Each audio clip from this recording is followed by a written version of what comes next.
Assalamualaikum warahmatullahi wabarakatuh. Saya Salifah Putri dari Prodi D3 Kebidanan akan menjelaskan tentang konsep dasar kegawat daruratan maternal neonatal.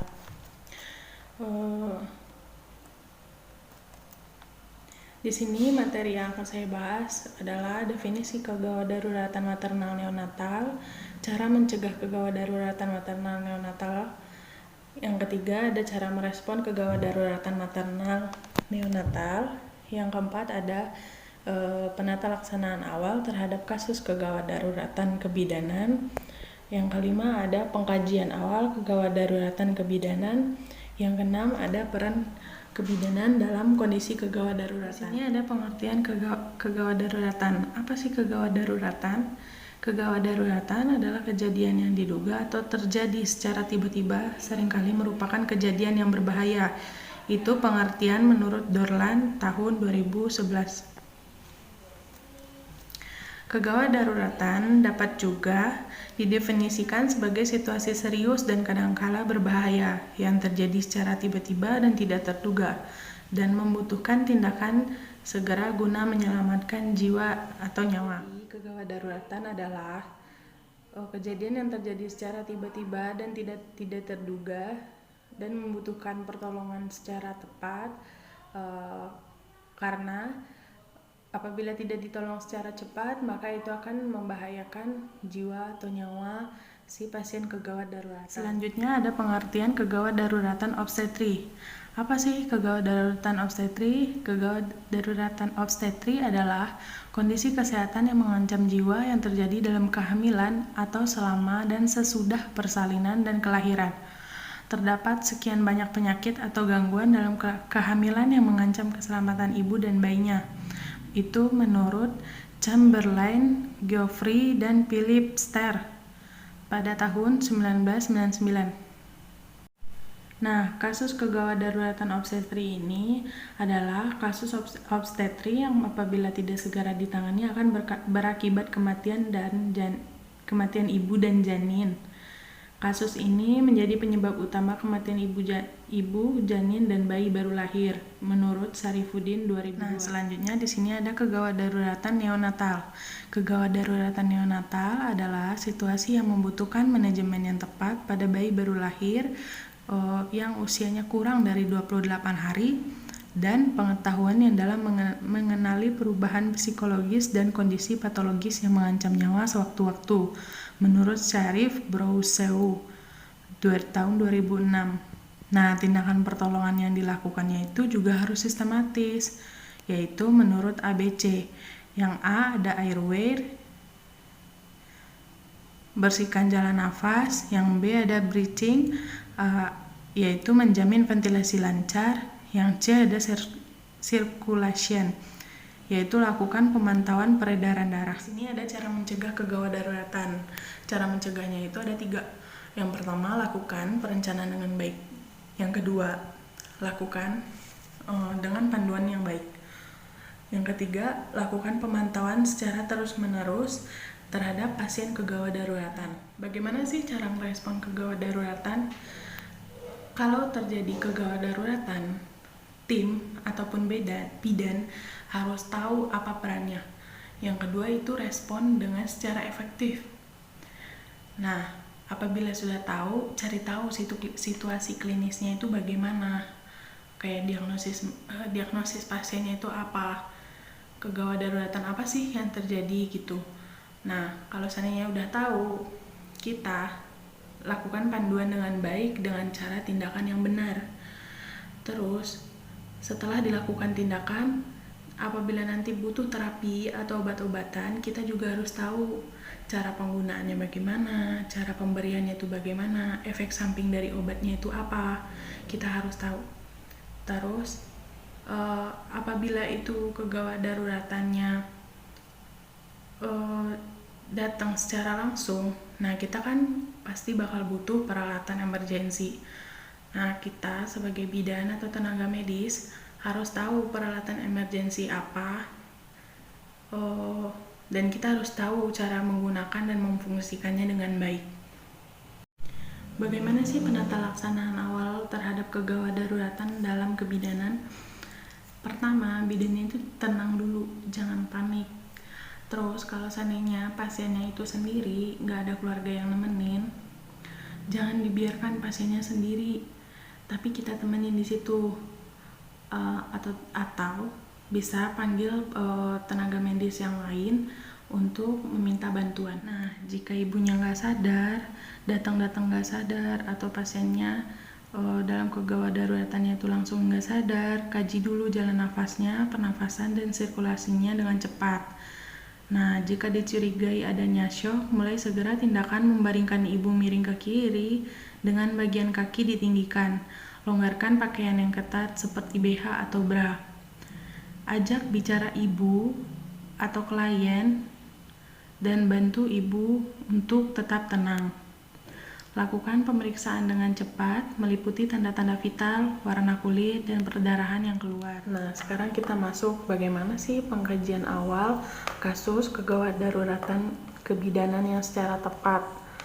Nah, kalau seandainya dia itu ada gangguan jalan nafas, perhatikan dulu dia ada tanda-tanda diagnosis gak atau gawat nafas. Nah, periksa pada kulitnya, ibunya pucat apa enggak, dingin apa enggak. Langsung periksa paru-paru, ada wheezing apa enggak. Nah, langsung periksa nadi, cepat apa lambat. Lalu tensinya rendah apa tinggi. Itu untuk kasus kegawat daruratan jalan nafas. Nah, selanjutnya ada perdarahan pervaginam. Kalau perdarahan pervaginam, tanyain ibunya hamil apa enggak. Kalau seandainya ibunya enggak hamil, cari tahu dulu sebab perdarahannya itu karena apa. Kalau seandainya dia pasti hamil, pasti dapat ditapis. Terus kalau seandainya dia enggak hamil, itu biasanya ada penyakit haid atau penyakit reproduksi seperti endometriosis. Nah, kalau seandainya hamil, kaji usia kehamilannya itu berapa. Terus, riwayat persalinan sebelumnya itu bagaimana. Lahirnya plasentanya itu bagaimana, spontan apa manual. Terus, periksa pada bagian vulva, perdarahannya itu berapa, banyak nggak, sekitar berapa cc. Nah, di uterusnya itu periksa apakah ada atonia uteri atau tidak. Terus langsung ke kandung kemih, penuh apa enggak. Nah, yang ketiga ada kasus klien tidak sadar atau kejang. Kalau seandainya kliennya kejang atau tidak sadar, maka kita sebagai tenaga medis bisa tanyakan kepada keluarganya, ibunya hamil apa tidak. Seandainya kita menanyakan kepada ibunya pasien, ibunya hamil apa enggak. Hamil, berapa usia kehamilannya, tanyakan. Terus nanti periksa tensi dan suhu. Nah, kalau seandainya ada kasus demam, yang keempat itu ada kasus demam. Nah, kalau seandainya dia demam, ibu lemah enggak. Terus kalau seandainya ibu berkemih atau pipis, ibu merasa nyeri tidak. Kalau seandainya iya, langsung periksa suhu, tingkat kesadarannya bagaimana, komposmentis atau tidak. Terus di paru-parunya itu pernafasannya dangkal apa enggak, apa ada wheezing apa enggak. Terus periksa pada bagian perut, bagian abdomennya tegang apa tidak. Terus di bagian vulva ada keluar darah apa enggak. Terus payudaranya itu bengkak apa tidak. Itu harus dikaji lalu diperiksa. Selanjutnya itu ada nyeri pada abdomen atau perut.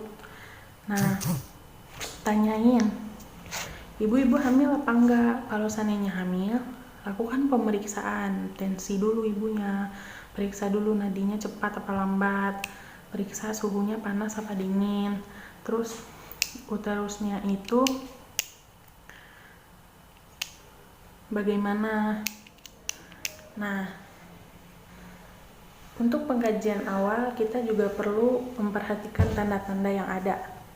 Lihat tuh yang tanda-tanda yang yang harus diperhatikan itu ada beberapa. Yang pertama ada keluar darah, terus ada nggak kontraksi uterusnya, ibunya pucat gak, ibunya lemah, pusing, sakit kepala, pandangan mata kabur, ketubannya pecah atau enggak, demam enggak ibunya, dan adanya gangguan nafas.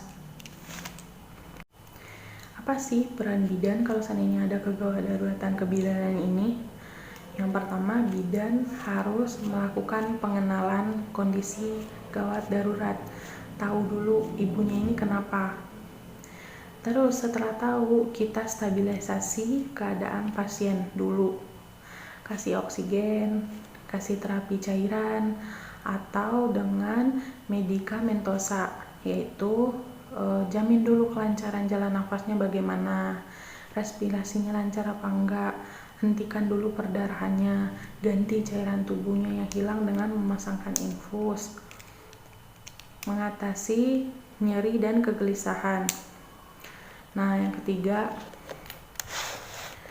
di tempat kerja bidan, di puskesmas, di rumah sakit, ataupun di klinik BPM, di tempat kerja kita harus menyiapkan sarana dan prasarana. Apa saja sih?